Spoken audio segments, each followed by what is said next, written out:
So a lot of people have been wondering, Cap, what you seem to love Rogue Lineage from the past and stuff like that. You loved it back then when it was like, like the old times of Rogue. You always talk about it, Cap. Well, allow me to tell you about it. You know what I'm saying? I'm gonna tell you guys from day one how I started Rogue Lineage. Um, yeah, this is what started. All right, how I started Rogue Lineage. Now, I was playing Fantastic Frontier, and I kept on seeing at the game playing a game called Rogue Lineage, and this is in what May 2019, I think, probably before that. I kept seeing Ed the King, and I don't know if S was playing it too, but Ed was playing the game, and I was like, okay, what's Rogue Lineage? I look at the description, and then as soon as I saw the word permadeath, I said, whoa, how is that? Do I get banned if I die? What the heck? So I'm like, alright, let me look at a YouTube video about it. A week later, then I look at a YouTube video about it. Rogue Lineage, because he was still playing the game, And then I type it in and I see Path of a Mage by Crucifix Kai. So technically he's the reason why I started Rogue. But I watched the video, I'm like, yo, this game is sick. I show it to my friend. And I'm like, alright, I'm finna play this. I hop on the game.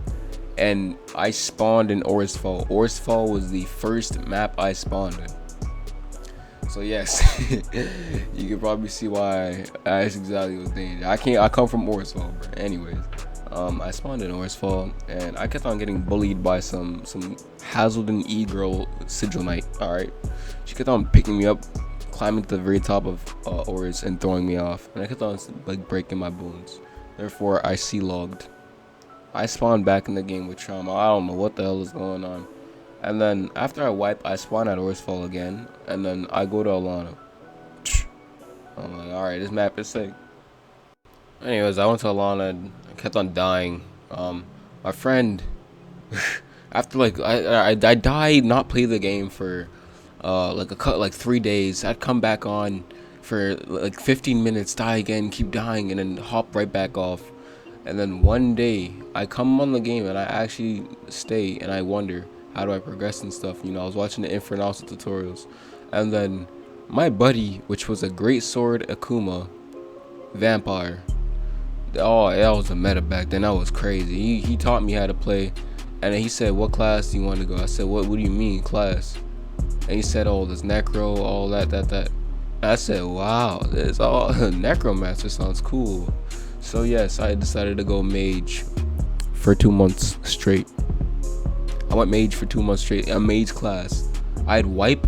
I'd be day 17 super, not even super. I'd rarely ever get to super. So I'd be day 17, like base mage with Ignis and Gelidus, and that's how I killed people. I remember wiping House Golden and their ally. I forgot the ally name. Started with an M.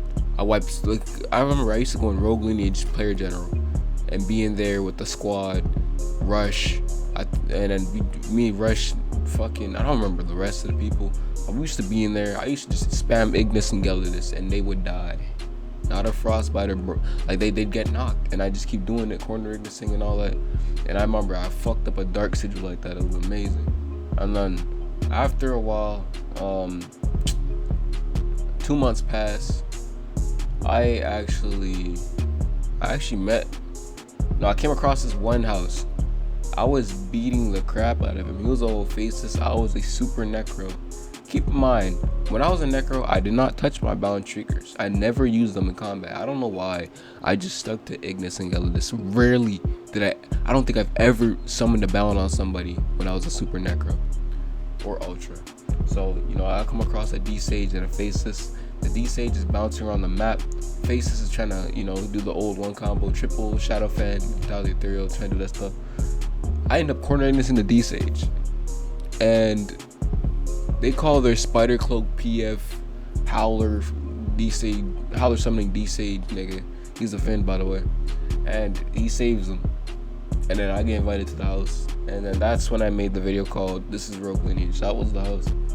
And basically, I was pretty cool, and then I battled this dude and I lost a bet. He said, yo, if you lose, you have to go a class other than mage. I said, what the heck, fine. And I do it. I lost. because you know you had PF, and PF it didn't have no flames, so I didn't even know.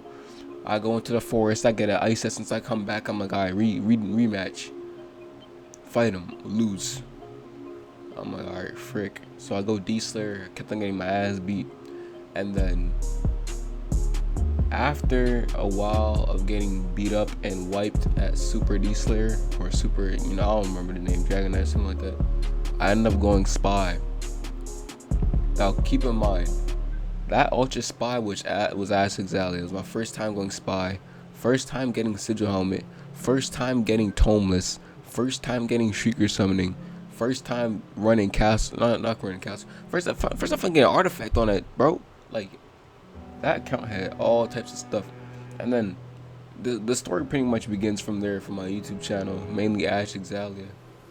You can look back at those days. But yo, as soon as I made Ash Exalia, by the way, got it at day 12, by the way.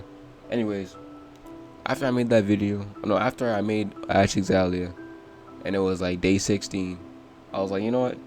I'm pretty strong. Why not I fight with it? And then I fight, and I come across Bane H1. That's Battle of the Constructs. You know what I'm saying? And then I fight him, and I win, and I give him a PD because the fight was so epic. And then my birthday came up. And someone gave me a Phoenix Feather. I got a Phoenix Feather, and that's how the whole Ash Exalia thing started. That's why it's a god. But anyways, I'm finna head out. Hit that like button. Tell me in comments if you like the story time, because it's boring as fuck. It's boring as fuck. I'm not finna do it, bro. But yeah, that's it. Peace.